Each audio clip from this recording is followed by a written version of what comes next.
Buenas tardes, mi nombre es Diego Alejandro Murillo Tirana, estudiante de la Escuela Tecnológica Instituto Técnico Central, Facultad de Sistemas. En este caso vamos a presentar el funcionamiento de nuestra máquina de Turing, un procedimiento de la asignatura de Matemáticas Discretas de la docente a cargo Andrea García, en nuestro caso es del grupo S2A.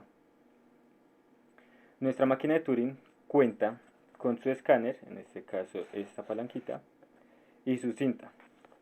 La cinta es donde vemos reflejados nuestros valores. En este caso, para nuestra máquina, tenemos dos valores, el uno y el vacío. Y cada uno pues con su distinto estado y su distinta representación de qué hacen en el procedimiento. La tabla de estados, como bien especificado está, se mostrará al final del video con su explicación más detallada. En este caso, nosotros en nuestra máquina ya tenemos un código asignado o nuestros valores ya asignados eh, que nos permitirán hacer uso de la máquina de la mejor manera. En este caso tenemos un vacío, un 1, otro vacío, un 1, otro vacío y un 1. En este caso la máquina nos permitirá mostrar una palabra. En este caso es mi nombre, o sea, la máquina al final tendrá que mostrar Diego. Ese sería nuestro proyecto y pues nuestra realización. Ese sería nuestro objetivo para desarrollar. Iniciando, pues acá nuestra máquina tiene un valor vacío.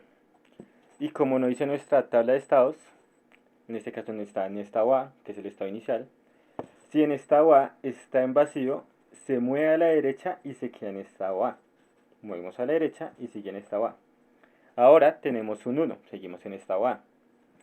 Nuestra tabla de estados dice, si está en estado A y está en 1, borramos el 1, escribimos una D y se mueve a la derecha para pasar al estado B. Entonces, como vemos un 1, lo que vamos a hacer es borrar ese 1, como nos dice nuestra tabla de estados, escribir nuestra D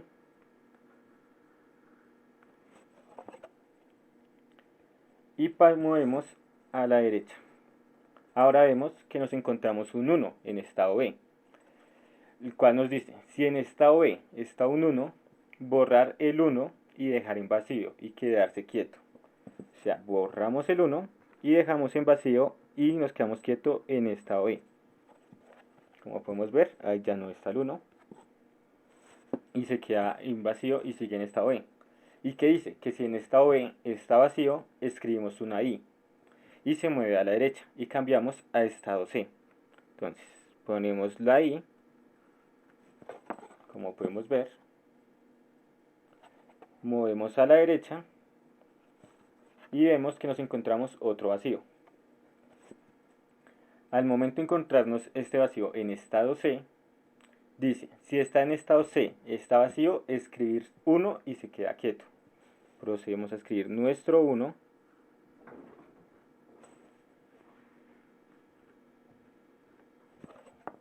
Nuestro 1. Y como nos dice que nos quedemos quietos y no estamos en estado C, volvemos. Entonces, si en estado C está un 1, se borra y se escribe una E. Se borra el 1 y se escribe una E. Entonces borramos el 1, escribimos la E y se mueve a la derecha y pasa a estado D. Como ya pusimos la E, movemos a la derecha y pasa a estado D. En estado D nos encontramos un 1. Y nos dice que si está un 1, lo borremos y que quede en vacío y se queda quieto. Entonces vamos a proceder a borrar ese 1 que está ahí. Como podemos ver, ahí ya queda borrado. Y seguimos en estado D. Y dice, si en estado D está vacío, escribir G y se mueve a la derecha cambiando a estado E. Entonces escribimos la letra G, movemos a la derecha, pasando a estado E. Y en estado D vemos que se encuentra en vacío. Si en estado E está vacío, escribir un 1 y quedarse quieto. Eso nos dice nuestra tabla de estados. Entonces vamos a escribir un 1,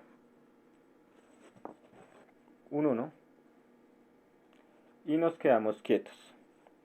Y dice, si en estado E está un 1, borrar el 1 y escribir la O.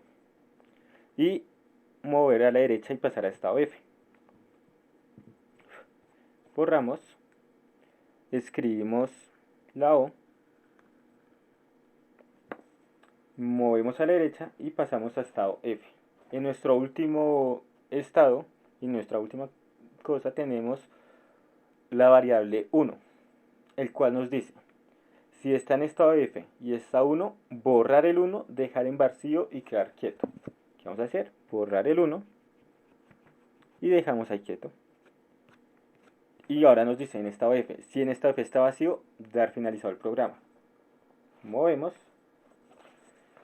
y como podemos ver, se completa la palabra llego a través de los distintos estados y de las distintas funciones de cada estado. En este caso el 1 y el vacío. En este caso, pues como podemos ver, completamente el llego y daría como finalizado nuestro proyecto de máquina de Turing. A continuación mostraré el proceso y la información detallada de la tabla de estados y por qué surgen tales estados y qué función cumple cada uno de los estados en cada una de sus variables.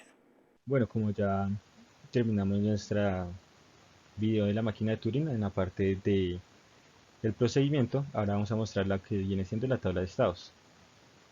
La tabla de estados la tenemos con 6 distintos estados, cuales A, B, C, D, E y F, y dos variables que ya mencionas en bio, eran vacío y 1. Iniciando con el estado A, y en la variable vacío dice que si está en estado A y está vacío, se mueve a la derecha y se queda en el estado A. Pero si está en estado A y se encuentra un 1, dice que borra ese 1, escribe una D, se mueve a la derecha y pasa a estado B. Una vez en estado B, lo que hace es que si está en estado B y está vacío, va a escribir una I. Se mueve a la derecha y cambia a C. Pero si por el contrario en estado B está un 1, va a borrar ese 1, deja el estado en vacío y se queda quieto para hacer que se repita este procedimiento. Ya que si se encuentra un 1 antes con vacío, va a repetir el procedimiento, va a borrar ese 1 para repetir el procedimiento que se encontraría si estuviera en la casilla vacía.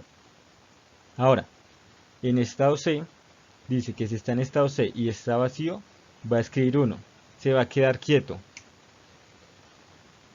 Y si se encuentra el valor 1 en el estado C, va a borrar el 1 y va a escribir la E. Se va a mover a la derecha y va a pasar a estado D. ¿Qué quiere decir acá? Que si va avanzando la máquina, se encuentra un vacío, el escáner va a escribir un 1 y va a quedarse ahí quieto. ¿Para qué? Para que vuelva a repetir el estado C, pero esta vez ya con el 1, entonces se cambiaría la variable 1, en el cual va a borrar ese 1 que escribió anteriormente y va a escribir la variable E para poder moverse a la derecha y pasar al estado D.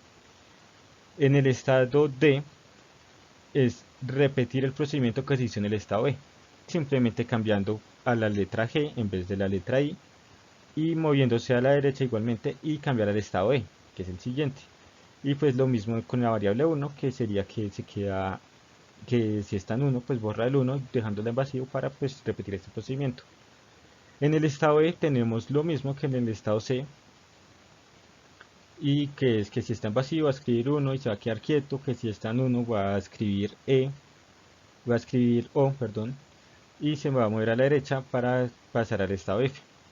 En el estado F es sencillo, pues en este caso nuestro ejemplo teníamos la letra, bueno, la variable 1, y nos dice que si está en estado F, está 1, borra, deja en vacío y se queda quieto.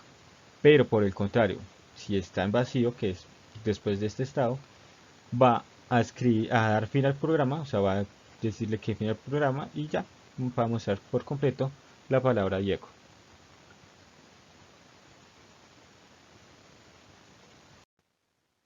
Como conclusiones podemos sacar que la máquina Turing funciona de una manera sistemática, bastante normal, bastante ordinaria, que sirve para muchas funciones, para hacer sumas, restas, multiplicaciones, divisiones, escribir palabras, en este caso pues escribimos la letra Diego, la palabra Diego, letra por letra, dependiendo de las variables, y que funciona de una manera bastante eficiente, bastante buena, bastante interactiva, es muy práctica, muy enseñativa, en dado caso de para practicar con estudiantes de bachillerato, primaria y demás, para darles el funcionamiento de cómo funcionan las tecnologías y cómo las aplicó el señor Turing hace mucho tiempo, o sea, estamos hablando de hace ya más de 50 años, y cómo ayudaron a avanzar a todo.